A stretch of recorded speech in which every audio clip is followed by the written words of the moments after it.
যে আপনার দুলদুলের পৃষ্ঠে আরোহণ করে বদরের প্রান্তরে তরবারি চালাতেছিলেন, তার নাম ছিল হাইজুম।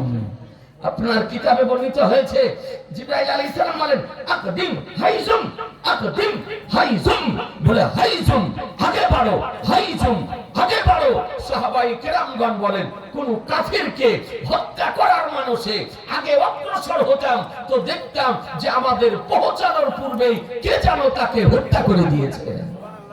আজিজানে মুহতারাম ও জিবরাইল আলাইহিস সালাম, হ্যাঁ মা হালিমা রাদিয়াল্লাহু তাআলা আনহা, মা হালিমা রাদিয়াল্লাহু তাআলা আনহা আমার নবীকে আজকে নিয়ে গেলেন, বাড়িতে রেখেছেন। মা হালিমা রাদিয়াল্লাহু তাআলা আনহাকে জিজ্ঞাসা করা হলো, হালিমা নবীকে নিয়ে গিয়ে দোলনাতে রেখে বাড়ি ঘরে কাজকর্ম করতে, তবে নবীর দোলনাটা দাঁড়িয়ে থাকতো না নড়াচড়া করতো? তো মা হালিমা রাদিয়াল্লাহু তাআলা আনহা বলে শোনো, নবীকে যখন দোলনাতে রেখে দিতাম নবীর দোলনাটা নড়তো, নবীর দোলনাটা হিলতো। একবার সুবহানাল্লাহ বলা যাবে না? একটু জোরে বলেন না। এ বেরাদারান ইসলাম, বলে নড়তো। জিজ্ঞাসা করা হলো, বলে হালিমা নবীর দোলনাটা কে নড়াতো? তুমি নড়াতে, তোমার স্বামী নড়াতো, তোমার ছেলে নড়াতো, তোমার মেয়ে নড়াতো, কে নড়াতো? মা হালিমা রাদিয়াল্লাহু তাআলা আনহা বলে শোনো, নবীর দোলনা আমরা কেউ নড়াতাম না, না আমি নড়াতাম, না আমার স্বামী নড়াতো, না আমার মেয়ে নড়াতো, না আমার ছেলে নড়াতো। নবীর দোলনাটা অটোমেটিক নড়তো। কে নড়াতো? কিতাব উঠিয়ে দেখুন, বর্ণিত হয়েছে ইন্না মাহাদাহু সাল্লাল্লাহু তাআলা আলাইহি ওয়াসাল্লাম ইয়াতাহাররাকু বিতাহরিকিল মালাইকা, নিশ্চয় নবী মাহাদ অবস্থায়, শিশু অবস্থায়, দুগ্ধপান করা অবস্থায় মা হালিমার ঘরে দোলনার উপরে হারাম করতেন, আর খোদার ফেরেশতা আসার পর দোলনাকে নড়াতো। মুসলমান, এ হলো নবীর শান, এ হলো নবীর মূল্য, নবীর মর্যাদা। এ বেরাদার, আর কিছু ছানি পড়া বক্তা বেরিয়েছে, মুসলমানি না হওয়া বক্তা বেরিয়েছে, ভুঁই ভর বক্তা বেরিয়েছে। আজকে তারা আমার সেই মহানবীর মহান ব্যক্তিত্ব সম্পর্কে অশালীন মন্তব্য করতেছে। মুসলমান, চিন্তা করে দেখবেন, আমার দয়ার নবী মায়ার নবী সাল্লাল্লাহু তাআলা আলাইহি সাল্লাম বোরাকের পৃষ্ঠারোহণ করলেন। জিবরাইল আলাইহিস সালাম বোরাকে লাগাম ধরলেন। মেরাজ শুরু হলো। নবীর মেরাজ যখন আরম্ভ হলো, আল্লাহ তাআলা সূর্যকে বলেন, সূর্য গতি বন্ধ করে দাও, চাঁদ তোমার গতি বন্ধ করে দাও, নক্ষত্ররাজি তোমাদের গতি বন্ধ করে দাও, দিন দাঁড়িয়ে যাও, রাত দাঁড়িয়ে যাও, বাতাস দাঁড়িয়ে যাও, পৃথিবী স্তব্ধ হয়ে যাও, পৃথিবী স্তব্ধ হয়ে যাও, যে যেখানে আছো সে যেখানেই থাকো, এক চুল চলবে না। আল্লাহ তাআলা সারা পৃথিবীকে স্টপ করে দিলেন। মুসলমান, সারা পৃথিবী দাঁড়িয়ে গেল, জমিন আসমান দাঁড়িয়ে গেল। আমার নবী ভ্রমণ চলতেছে, সফর চলতেছে। মিরাজ শরীফ সংগঠিত হবে মক্কাতুল মুকাররমার সরজমিন থেকে। কিছু দূর যাওয়ার পর জিবরাইল আলাইহিস সালাম বোরাকের লাগাম খিঁচলেন, বোরাকের লাগাম খিঁচলেন, বোরাক দাঁড়িয়ে গেল। জিবরাইল আলাইহিস সালাম বলেন, ইয়া রাসূলুল্লাহ, আপনি বোরাকের পৃষ্ঠ হতে অবতরণ করুন। নবী আমার অবতরণ করলেন। অন্ধকার রাত্রি। বলেন, ইয়া রাসূলুল্লাহ, এই জায়গাতে 2 রাকাত নামাজ পড়ুন। নবী আমার 2 রাকাত নামাজ পড়লেন। 2 রাকাত নামাজ পড়ার পর জিবরাইল আলাইহিস সালাম জিজ্ঞাসা করতেছেন, ইয়া রাসূলুল্লাহ, এই জায়গাতে যে 2 রাকাত নামাজ পড়লেন, এই জায়গাটার নাম কি জানেন? জিবরাইল আলাইহিস সালাম জিজ্ঞাসা করছেন। নবী আমার বলেন, জিবরাইল, এই জায়গার নাম হলো মদিনা। একটু জোরে বলতে হবে, আর একটু জোরে। জায়গার নাম মদিনা। মদিনা। নবী আমার হিজরতের পূর্বে জানতেন যে আমাকে মক্কা শরীফ থেকে হিজরত করে এই স্থানে আসতে হবে, আর এখানেই আমার সবচেয়ে বড় তৈরি হবে। মুসলমান, আজকে আপনাদেরকে বলতে চাই, নবী আমার 2 রাকাত ওখানে নামাজ পড়লেন। জিবরাইল আলাইহিস সালাম বলেন, ইয়া রাসূলুল্লাহ, আরোহণ করুন। আর কিছু বললেন না। নবী আবার বুরাকের পৃষ্ঠে আরোহণ করে চলতেছেন, জমিনের উপরে চলতেছেন, এখনো ঊর্ধ্ব কাছে যান না। নবী আমার জমিনে চলতেছেন বুরাকের পৃষ্ঠে। সেখান থেকে কিছু দূর যাওয়ার পর জিবরাইল আলাইহিস সালাম বুরাকের লাগাম খিঁচলেন, বলেন ইয়া রাসূলুল্লাহ অবতরণ করুন। অবতরণ করলেন, বলে 2 রাকাত নামাজ পড়ুন। 2 রাকাত নামাজ পড়লেন, বলে ইয়া রাসূলুল্লাহ এই যে স্থানে নামাজ পড়লেন জায়গাটির নাম কি?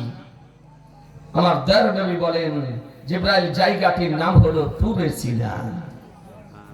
জায়গাটির নাম তুরে সিনা, তুর পর্বত। ও তুর পর্বত ঐতিহাসিক পর্বত, ঐতিহাসিক পাহাড়, যে জায়গাতে হযরত মুসা কালিমুল্লাহ আলাইহিস সালাম আল্লাহকে দেখার জন্য গিয়েছিলেন। আল্লাহকে দেখার জন্য গিয়েছিলেন। জালিলুল কদর পয়গম্বর মুসা আলাইহিস সালাম বলেন, আরিনি আরিনি, আল্লাহ তোমাকে দেখতে চাই, তোমাকে দেখতে চাই, তোমাকে দেখতে চাই। রব্বুল আলামিন বলেন লান তারানি, বলে মুসা তুমি আমাকে দেখতে পাবে না, তুমি আমাকে দেখতে পাবে না। আল্লাহ বলেন দেখতে পাবে না, আর মুসা আলাইহিস সালাম বলছেন আল্লাহ তোমাকে দেখতে চাই, তোমাকে দেখতে চাই, তোমাকে দেখতে চাই। তো নবীর দোয়া আল্লাহ ফিরিয়ে দিবেন। তো বলে মুসা তুমি যখন দেখতে চাও এক কাজ করো, 40 দিন রোজা রাখো, রোজা রাখার পর তুমি তুর পর্বতে এসো, আর তুর পর্বতে আমি নূরের তাজাল্লি প্রদান করব। এই নূরের তাজাল্লি যে দর্শন করে সহ্য করতে যদি পারো, বরদাস্ত যদি করতে পারো, ধৈর্য যদি ধরতে পারো, তবে তুমি আমাকে দেখার আশা আকাঙ্ক্ষা কামনা বাসনা তুমি ইচ্ছা প্রকাশ করিও। হযরত মুসা কালিমুল্লাহ আলাইহিস সালাম 40 দিন রোজা রেখে, রোজা রাখা অবস্থায় 40 জন সাথী নিয়ে তুর পর্বতে যেতেছেন খোদাকে দেখার জন্য, খোদার নূরের তাজাল্লিকে দর্শন করার জন্য।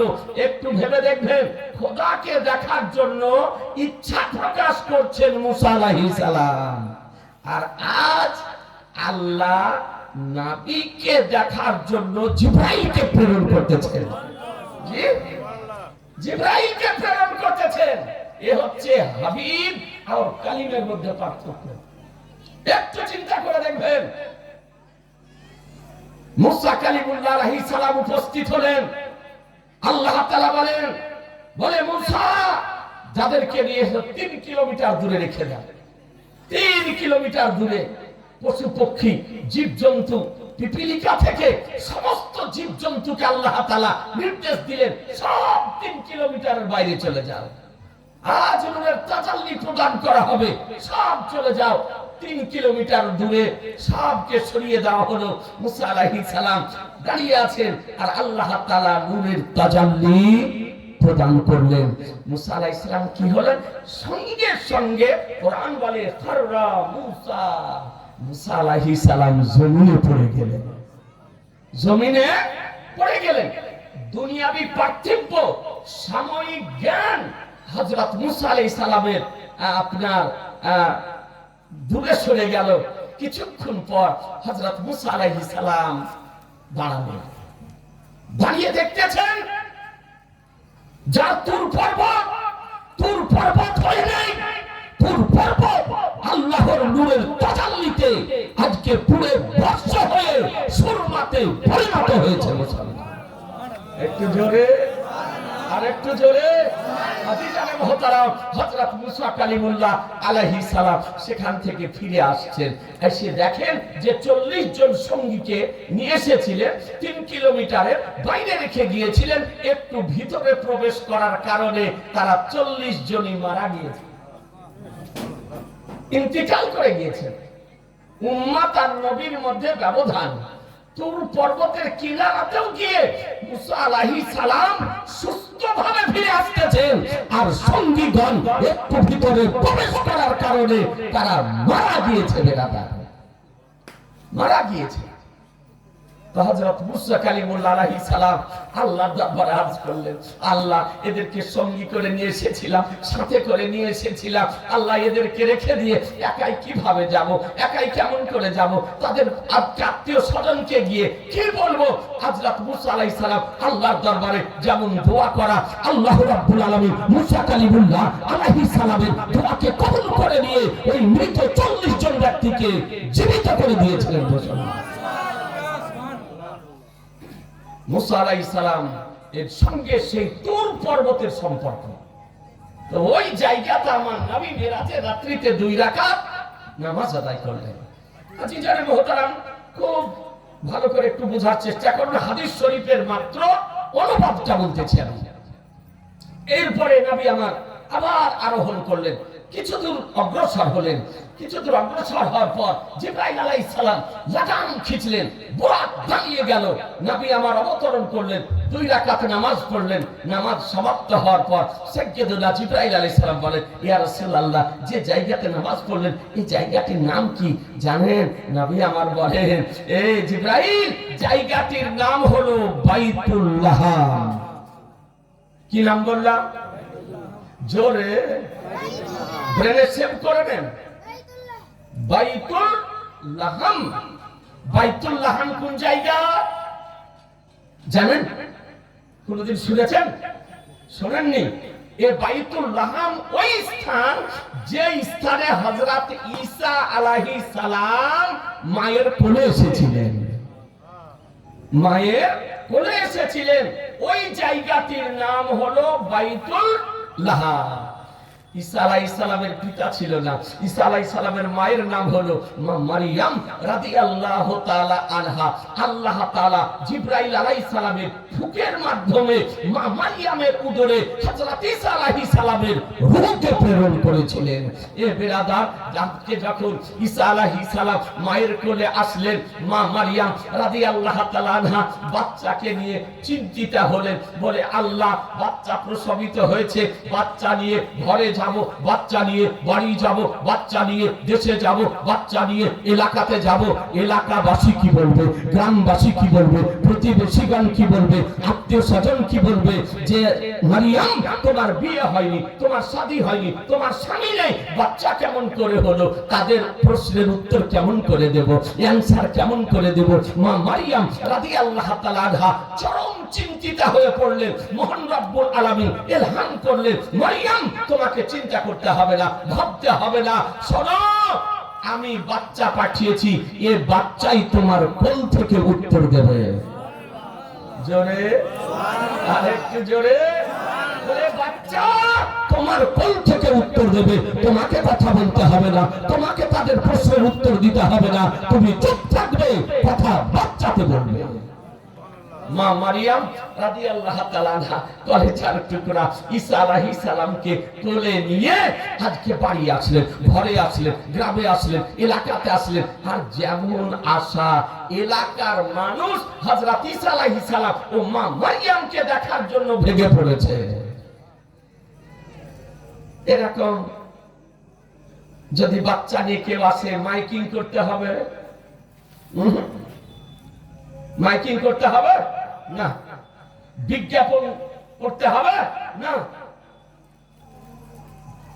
মানুষ কেমন করেছি সংবাদ পেয়ে যাবে তার আপনার ঠিক নাই, মানুষ আপনার ভেঙে পড়বে। পুরো এলাকার মানুষ ভেঙে পড়েছে হযরত ঈসা আলাইহিস সালামকে দেখার জন্য, মা মারিয়ামকে দেখার জন্য। আসার পর বলছে, মারিয়াম, তুমি একজন সম্ভ্রান্ত পরিবারের মহিলা, উচ্চ বংশের মহিলা, তোমার পিতা এরকম ছিল না, মা এরকম ছিল না, কিন্তু তোমার বিয়ে হয়নি, তোমার শাদী হয়নি, তোমার স্বামী নেই, বাচ্চা কেমন করে হলো, বাচ্চা কেমন করে হলো? যখন জিজ্ঞাসা করলো, মা মারিয়াম রাদিয়াল্লাহু তাআলা আনহা নিশ্চুপ ইশারা করে দিলেন, জিজ্ঞাসা যদি করতে হয় বাচ্চাকে জিজ্ঞাসা করো, প্রশ্ন যদি করতে হয় বাচ্চাকে প্রশ্ন করো, হাতের ইঙ্গিতে ইশারাতে বলে দিলেন। এ বিরাদার, একজন ব্যক্তি মা মারিয়ামের কোলে আজকে শিশু সন্তান হযরত ঈসা আলাইহিস সালামকে দেখার ফলে অশালীন শব্দ ব্যবহার করেছিল মা মারিয়ামকে, সঙ্গে সঙ্গে তার জবানে প্যারালাইসিস হয়ে গিয়েছিল, জবানটা বাদ হয়ে গিয়েছিল। মা মারিয়ামের কোলে বাচ্চাকে দেখে একজন ব্যক্তি আঘাত করার জন্য হাত উঠিয়েছিল, তো সঙ্গে সঙ্গে তার হাতে প্যারালাইসিস হয়ে গিয়েছিল। একজনের হাত বেকার হলো, একজনের জবান বেকার হলো। তাদের কাছ থেকে অন্যরা শিক্ষা পেল। আর কেউ কিছু বলবে? জি, চোখের সামনে একজনের জবান বেকার হতে দেখেছে, একজনের হাত বেকার হতে দেখেছে, আর অন্যরা সতর্কতা অবলম্বন করবে না? তারা সতর্কতা অবলম্বন করলো যে আবার কিছু বলতে গিয়ে আবার কিছু হবে। শেষ পর্যন্ত ওরা বলাবলি করতে লাগলো যে আচ্ছা, যখন বাচ্চাকে জিজ্ঞাসা করতে বলছে তো বাচ্চাকে জিজ্ঞাসা করো না। তো তাদের মধ্যে জ্ঞানী গুণী যারা, তারা জিজ্ঞাসা করতেছে মা মারিয়ামের কোলের বাচ্চা হযরত ঈসা আলাইহিস সালামকে, বলে তুমি কে, তুমি কে? সঙ্গে সঙ্গে ঈসা আলাইহিস সালাম মায়ের কোল থেকে মস্তককে উঁচু করে এলাকাবাসীদের প্রশ্নের উত্তর দিতেছেন, বলে শোনো, ইন্নী আব্দুল্লাহ, আমি হলাম খোদার বান্দা, আমি হলাম খোদার বান্দা, আমি খোদার ছেলেও নই, আমি পুত্র নই, আমি হলাম খোদার বান্দা। এরপরে কি বলতেছেন দেখুন, তিনি বলতেছেন আতানিয়াল কিতাব, আল্লাহ আমাকে কিতাব দান করেছেন। তারপরে বলতেছেন জালানি নাবিয়্যা, আল্লাহ তাআলা আমাকে নবী করে প্রেরণ করেছেন। জোরে বলতে হবে, আর একটু জোরে। মুসলমান, একটি প্রশ্ন জিজ্ঞাসা করা হলো আর ঈসা আলাইহিস সালাম উত্তর দিতেছেন আমি হলাম খোদার বান্দা, আমি, আমাকে আল্লাহ কিতাব দান করেছেন এবং আমাকে নবী করে প্রেরণ করেছেন। কি করে? কথা বলেন, নবী করে প্রেরণ করেছেন। হযরত ঈসা আলাইহিস সালামের কথা শুনে এলাকাবাসী, গ্রামবাসী আশ্চর্যান্বিত হলো। আজকে শিশু বাচ্চা, মাদ বাচ্চা, সবে মাত্র ভূমিষ্ঠ হওয়া বাচ্চা মায়ের কোল থেকে মস্তক উঁচু করে কথা বলতেছে। হযরত ঈসা আলাইহিস সালাম শিশু অবস্থায় কথা বলেছেন, নবী হয়ে এসেছেন। একটা কথা বলুন, আমাদের নবী 40 বছরে নবী হয়েছেন না নবী হয়ে এসেছেন? কথা বলতে হবে। আমাদের নবী 40 বছরে নবী হয়েছেন না নবী হয়ে এসেছেন? জোরে বলেন না। নবী হয়ে এসেছেন। সুন্নি জামাতের আকীদা, নবী হয়ে এসেছেন। হানাফিদের আকীদা, নবী হয়ে এসেছেন। শাফিদের আকীদা, নবী হয়ে এসেছেন।